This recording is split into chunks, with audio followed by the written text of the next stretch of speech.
Matt Dilling is the neon king of New York City, and today we're visiting him at his studio, Bright Light Neon Studio.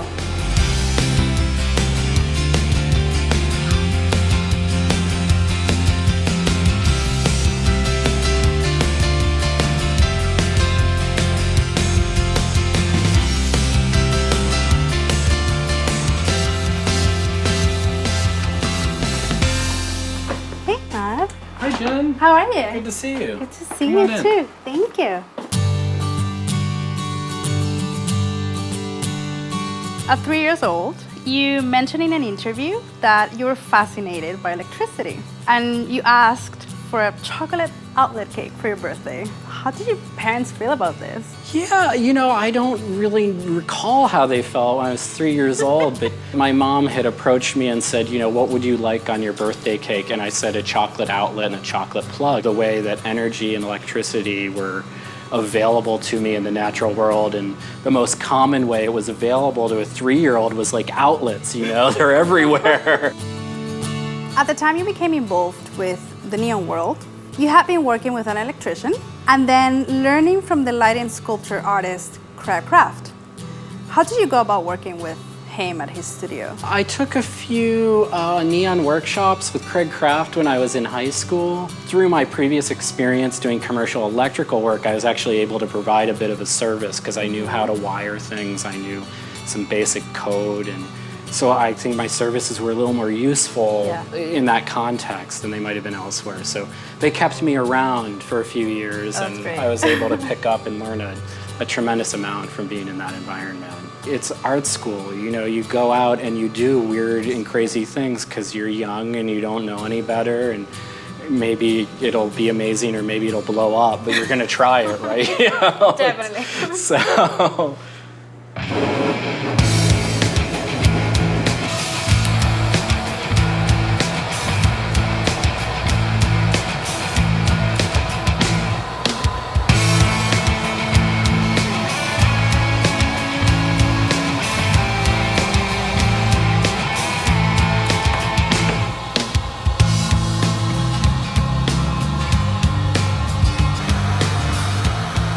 So I found a great quote from me online. Neon lighting represents our nature as fragile, fleeting creatures.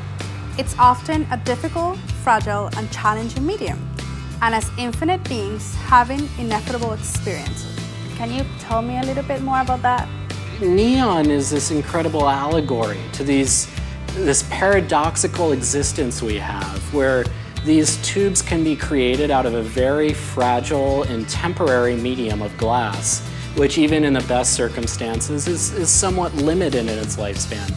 And yet what we're able to see through neon tubing is actually the process that's taking place all around us at any given time, which is this eternal energy known as light, and it's being transformed in this case from electricity, and we've harnessed it either from the sun or maybe through dinosaurs which were nurtured by the sun. So we're really seeing the sun itself being illuminated through a gas that is produced by suns. Suns emit neon gas as they're doing their whole astrophysical dance. All of these things that we produce, all of these neon pieces, their lifespan is unknown. So in many ways they're impermanent. And yet the light itself is absolutely transcendent.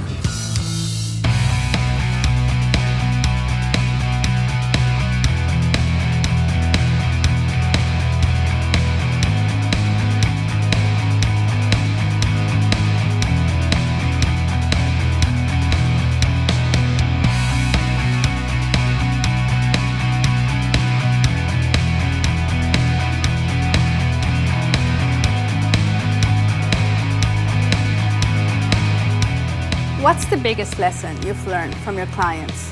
If I had to reduce it to one thing, the biggest lesson I continue to learn and have learned from my clients is to keep opening my mind. We are not always so aware of our own edges of consciousness until people come and push on them. And sometimes it's our awareness of our own capacity or our own, well, I can't do that, or I don't know how to do that. Well, It turns out maybe you do. And the best way that I've found to learn that is by the teachers who come to us in the form of our clients, and they help change our view on the medium, change our view on our technique, change our view on the world around us. You work with clients from all shapes and sizes, and I'm just wondering which one was the first group that you really wanted to work with, and if this kind of mix of groups was planned or it's something that just, happened. Primarily, we like working with people who we feel inspired by, and that has been a number of visual artists. It's been a number of people who work in different fields of the visual arts. And then there's a number of more eccentric and esoteric and smaller projects that would be for people you've never heard of or you've never even seen, but they're projects that are very dear to us. So we're very much motivated by people who are inspired, people who are pushing the medium in creative ways, and people who are interested in the transcendental realm of light art and of luminous creations, and people who are helping transform the world in a way that is in the wavelength of the expression that we're sort of emitting our energy in as well. I like to see our clients as like gifts to us to help further along our own development of the work we do. How can we take the sketches we're being given, or the bent clothes hangers, or the sketch on a napkin, and create a show-stopping display out of it.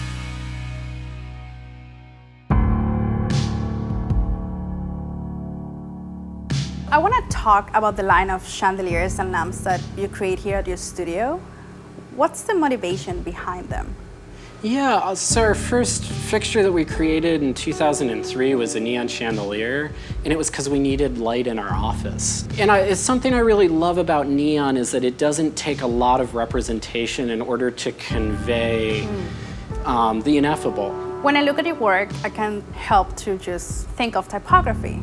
And the one thing that I want to know is how involved you are in the decisions when a client comes to you and they're not very sure which font to use, or they might have a suggestion that they want to, consult with you. Rudolf Steiner, the mystic and founder of the Anthroposophy movement, used to talk about how we can really change ourselves by changing our handwriting. Typography inherently carries with it a whole language of visual expression, even in the serifs and the boldness and the italicized.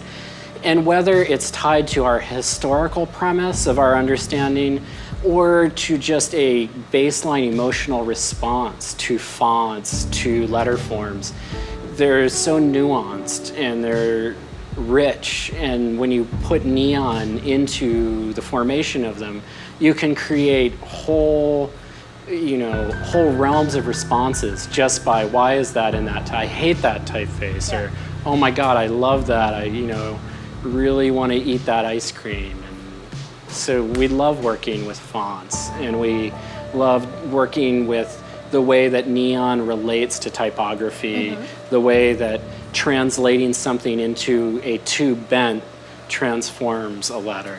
Thank you, Matt. It's been really inspiring talking to you today. And I was just wondering if, for the curious minds listening to you today, you could just give them 3 tips to help them build what I like to call the creative courage and, just be successful at what they do.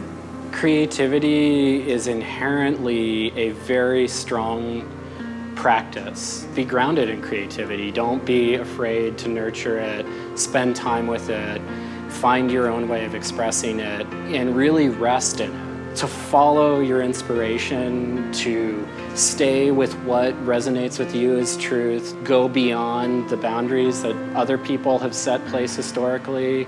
And then the third and most important thing is to make it a practice and to just stick with it, not with the expectation for any kind of outcome. So much comes organically through the process. If you watch the natural world, you can see how important that is. Rather than being focused on any kind of results, being awake for the transformation that takes place every day.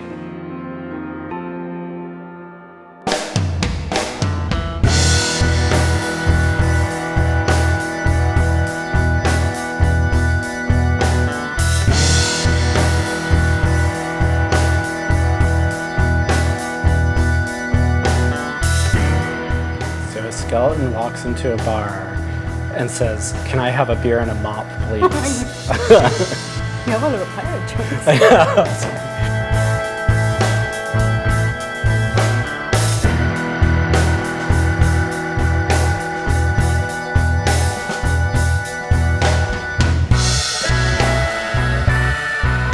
Wonderful. Thank you. Love it. Thank you. We're done.